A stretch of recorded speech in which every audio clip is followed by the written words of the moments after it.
미국과 중국의 경쟁 속에 동남아시아는 어느 나라를 더 선호할까?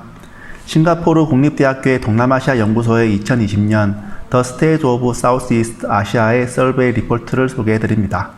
이 리포트는 매해 동남아시아 중요한 인사들에게 아세안 10개 나라의 주요 인사들의 인식조사를 한 리포트입니다. 말씀드린 리포트 내용을 구글에서 검색하시면 자료를 확인하실 수 있습니다.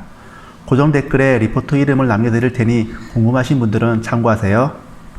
먼저 동남아시아 10개국, 즉 아세안 10개국을 먼저 말씀드리면 브루나이, 캄보디아, 인도네시아, 라오스, 말레이시아, 미얀마, 필리핀, 싱가포르, 타일랜드, 베트남입니다. 궁금해하시는 결과를 먼저 말씀드려야겠죠? 그 결과는 아세안끼리 뭉쳐야 되고 아세안의 힘을 더 키워야 된다가 48%, 미국과 중국의 어느 한편에 서면 안 된다가 31%가 나왔습니다. 즉, 스스로 능력을 키워야 된다는 의견이 약 80% 정도가 되는 것 같네요. 이렇게 보면 아세안 10개국은 유럽연합까지는 아니지만 생각보다 더 끈끈한 관계를 유지하고 있는 것 같습니다. 다음 질문은 그럼에도 불구하고 미국과 중국 중에 어느 한 나라를 선택해야 된다면 어느 나라를 선택하겠는가 하는 질문입니다. 결과는 10개국 평균치로 보면 중국은 46.4%, 미국은 53.6%입니다. 10개국 평균이라 큰 의미는 없는 것 같고 각각의 나라별로 보는 것이 더 의미가 클 것 같습니다.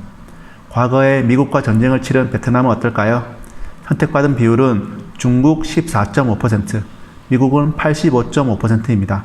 정말 의외인데요. 전쟁을 치른 미국보다 중국이 선택을 덜 받은 이유는 뭘까요? 역사적인 이유가 클 것이라고 생각이 되는데요. 베트남은 중국 한나라 때부터 긴 시간 동안 중국의 지배를 받았습니다. 그리고 미국과의 전쟁보다 알려지진 않았지만 1979년 베트남 중국 간의 전쟁이 있었습니다. 공산국가와의 전쟁이라 다소 의아해 하실 수도 있는데요.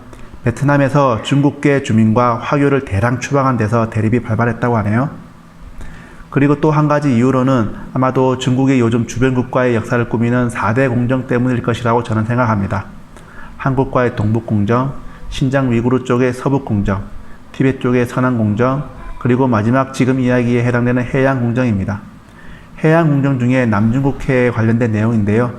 이곳은 베트남, 인도네시아, 브루나이, 말레이시아, 필리핀 등의 나라가 공유하고 있는 바다인데요. 중국이 이 바다의 90%의 소유권을 주장하고 있습니다. 그리고 본론으로 돌아와서 다른 나라들을 살펴보면 친미국 쪽의 나라로 다들 알고 있는 필리핀은 미국이 82.5%가 나왔습니다. 그리고 싱가포르도 미국 쪽으로 쏠린 61%가 나왔습니다. 중국 쪽으로 쏠린 국가로는 라오스가 74%, 미얀마가 62% 정도네요. 태국과 인도네시아, 캄보디아는 중국 55%, 미국 45% 정도의 비율로 나왔습니다. 여기까지가 제가 준비한 내용입니다. 우리나라에도 시사점이 있는 내용이라고 생각이 드는데요.